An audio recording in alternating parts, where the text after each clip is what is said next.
Hey guys, मेरा नाम यश जरीवाला है और आप देख रहे हैं पब्लिक इंटरेस्ट। आज मैं आपको बताने वाला हूँ कैसे हमारा ब्रेन डिफरेंट ऑप्शंस में से कोई एक बेस्ट ऑप्शन चूज़ करता है और कैसे इस ब्रेन वायरिंग को इस्तेमाल करते हैं बड़े बड़े मार्केटर्स, बड़े बड़े बिजनेसमैन, उनके रेवेन्यू जनरेशन के लिए और उनके प्रॉफिट के लिए।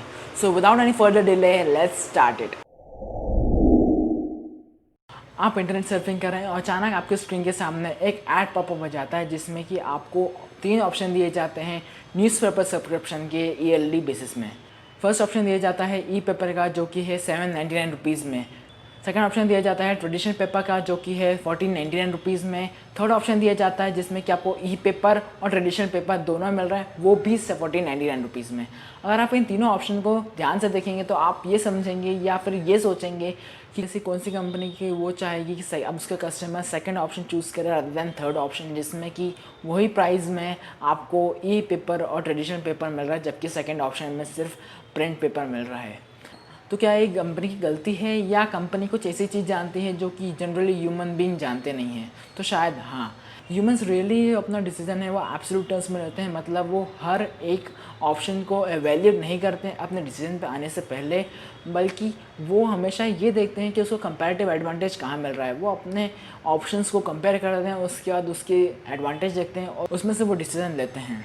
अगर इसी केस की बात करी तो शायद से मुझे ये नहीं मालूम है कि फ़र्स्ट ऑप्शन ज़्यादा अच्छा है या सेकंड ऑप्शन ज़्यादा अच्छा है, पर मुझे ये ज़रूर मालूम है कि थर्ड ऑप्शन ज़्यादा अच्छा है सेकंड ऑप्शन से, जिसमें कि उसी प्राइस रेंज में, दोनों की सेम प्राइस रेंज में थर्ड ऑप्शन में ई पेपर और ट्रेडिशनल पेपर मिल रहा है और सेकंड ऑप्शन में सिर्फ प्रिंट पेपर मिल रहा है। यही ऐड को काफ़ी कंट्रीज़ की यूनिवर्सिटी में यूज़ करा गया एज ए एक्सपेरिमेंट। वहाँ पर भी देखा गया कि स्टूडेंट कौन सा ऑप्शन चूज़ करता है इन 3 ऑप्शंस में से। तो वहाँ पर भी इन लोग ने रिलेटिव एडवांटेज देखा थर्ड ऑप्शन का सेकंड ऑप्शन के ऊपर, जिसमें कि प्रिंट ऑनली ऑप्शन मिल रहा है सेकंड ऑप्शन में और थर्ड ऑप्शन में मिल रहा है ई पेपर और ट्रेडिशनल पेपर दोनों। बट वो भी आपकी और मेरी तरह सेकंड ऑप्शन के मेयर प्रेजेंस से ही इन्फ्लुएंस हो गए और उन्होंने थर्ड ऑप्शन चूज़ किया ज़्यादातर। ये रहे उनके रिजल्ट। बट अगले दिन फिर से उन लोगों ने ये चाहा, अगले दिन इसी को प्रूफ करने के लिए कि सेकंड ऑप्शन के मेयर प्रेजेंस से ही लोग इन्फ्लुएंस हो रहे हैं, तो उन लोगों ने यही एक्सपेरिमेंट अगले दिन फिर से करा। बट इस एक्सपेरिमेंट में सेकंड ऑप्शन नहीं था। उसके बाद यही एक्सपेरिमेंट का रिजल्ट रहा कुछ इस तरह। इसी एक्सपेरिमेंट के द्वारा सेकंड ऑप्शन जैसे सारे ऑप्शन को जिसमें कि इनडायरेक्टली इन्फ्लुएंस करता है वो इंडिविजुअल के डिसीजन को, बट वो डायरेक्टली कोई चूज़ नहीं करता है। उसको नाम दिया गया है इसी एक्सपेरिमेंट के द्वारा डीकॉय। अब तक आप ये तो समझ गए होंगे रिलेटिविटी होती क्या है। रिलेटिविटी ये होती है कि कंपैरेटिव एडवांटेज देखा जाता है एक ऑप्शन का दूसरे ऑप्शन के ऊपर। बट रिलेटिविटी में ये भी देखा जाता है कि कौन सा ऑप्शन इजीली कंपेरेबल है rather than difficult to compare है, तो उसको पहले रिलेटिविटी देखी जाती है और बाकी दूसरे ऑप्शन को देखा जाती है अगर ऑप्शन की ज़रूरत पड़ती है तो। चलिए मैं आपको इसको एक एग्जांपल के थ्रू एक्सप्लेन करता हूँ। मान लीजिए आपके पास 2 ऑप्शन हैं ए और बी। ए अच्छा है बी से अपनी क्वालिटी में, बी अच्छा है ए से अपने ब्यूटी में।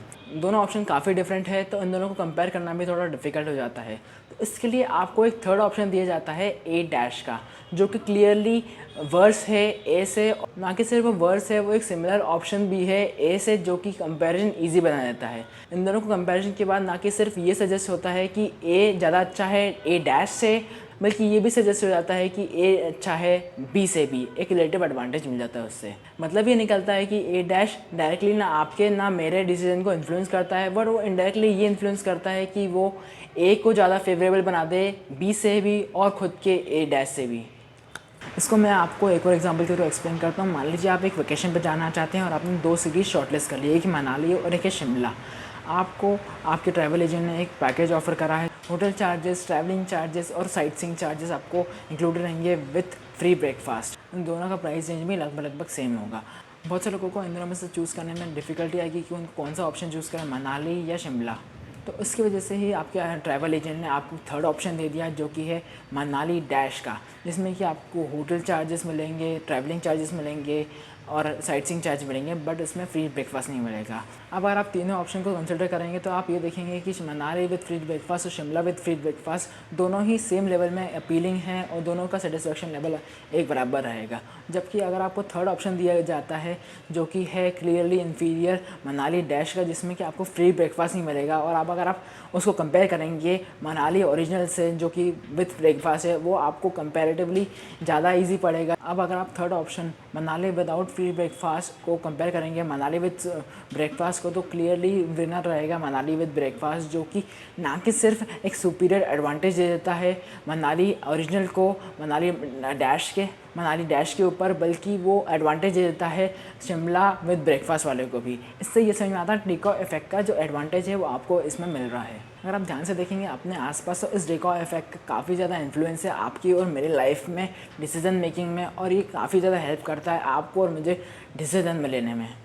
जहाँ रिलेटिविटी आपको और मुझे हेल्प करती है डिसीजन लेने में, वहीं रिलेटिविटी आपको और मुझे एक मिजरेबल कंडीशन में ला देती है जो कि है जेलसी और एनवी। हम रिलेटिविटी की वजह से ही कंपेयर करने लगते हैं अपनी लाइफ और दूसरी लाइफ, अपनी कार और दूसरी कार। हमें हमारा स्मार्टफोन तब तक ही अच्छा लगता है जब तक उससे अच्छा हमारा स्मार्टफोन मार्केट में ना आ जाए, या अपने रिलेटिव के पास या अपने फ्रेंड के पास ना आ जाए। हमें हमारी सैलरी तब तक ही अच्छी लगती है जब तक हमें हमारे रिलेटिव की ज़्यादा सैलरी का मालूम नहीं चलता है। तो इसका सोल्यूशन क्या हो सकता है? आप अपने माइंडसेट को बड़ा कर सकते हैं और अपने जो फोकस है वो बड़ा कर सकते हैं। चलो मैं आपको इसको भी एक एग्जांपल के थ्रू एक्सप्लेन करता हूँ। मान लीजिए आप शॉपिंग में जाना चाहते हैं और आपको 2 आइटम खरीदना है, एक पेन और एक जीन्स। तो आप सबसे पहले खरीदने जाते हो पेन। आपको मार्केट में मिलती है एक रिटेल शॉप, वहाँ पर आपको वो पेन मिलता है 135 रुपीज़ का, और आपको फिर मालूम चलता है कि कहीं 15 मिनट दूर ही एक शॉप में यही सेम पेन आपको मिल रहा है 100 रुपीज़ में। तो आप क्या लेने वो जाओगे या नहीं जाओगे? क्या वो 15 मिनट का आप फासला तय करोगे या नहीं करोगे? आप बताइए मुझे। अब आप जाते हैं जीन्स लेने और आपको एक जीन्स पसंद आता है जिसकी प्राइस है 3000 रुपीज़। आपको पता चलता है कि 15 मिनट की दूरी पे वही same jeans, same brand, same colour मिल रहा है आपको 2965 रुपीज़ में। क्या आप वो 15 मिनट की दूरी तय करेंगे? क्या आप वो लेने जाएंगे या नहीं लेने जाएंगे? अगर आपका फर्स्ट आंसर था हाँ और सेकंड ऑप्शन था ना, तो ये हो क्या रहा है? 35 रुपीज़ तो 35 रुपीज़ होते हैं, चाहे आप यहाँ से सेव करें या यहाँ से सेव करें। आप चाहे 1000 रुपये में 35 रुपीज़ सेव करें या 100 रुपये में से 35 रुपीज़ सेव करें। तो ये हो क्यों रहा है? ये भी हो रहा है रिलेटिविटी की वजह से। हम कंपेयर करने लगते हैं अपने ऑल्टरनेटिव प्रोडक्ट के लिए। अगर आप 135 का पेन यूज़ कर 135 का पेन आपको अगर आपको 135 का पेन आपको 100 रुपीज़ में मिल जाता है, मतलब रिलेटिव एडवांटेज मिल रहा है 35 रुपीज़ का 100 रुपीज़ में। और ये काफ़ी ज़्यादा रिलेटिव एडवांटेज है। ये प्रॉब्लम है रिलेटिविटी की। हम रिलेटिव एडवांटेज देखने लगते हैं हर प्रोडक्ट में जो हम खरीदने लगते हैं। हम देखते हैं कि 135 रुपीज़ का पेन मिल रहा है 100 रुपीज़ में, मतलब 135 रुपीज़ में 35 रुपीज़ का प्रॉफिट हो रहा है। तो ये काफ़ी ज़्यादा अच्छी डील है। पर अब यही ऑफ़र आपको 3000 रुपीज़ का आपको जीन्स मिल रही है 2965 रुपीज़ में, यहाँ पर भी 35 रुपीज़ मिल रहे हैं। तो आपको ये जो डील है इतनी प्रॉफिटेबल नहीं लगती है, क्योंकि इसका जो रिलेटिव एडवांटेज है कम है एज़ कम्पेयर टू 135 रुपीज़ के पेन में। अब आपको देखना है कि आपको कहाँ सेव करना है, कहाँ सेव नहीं करना है।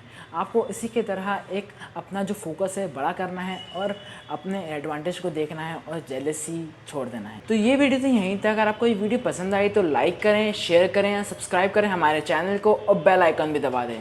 Bye bye.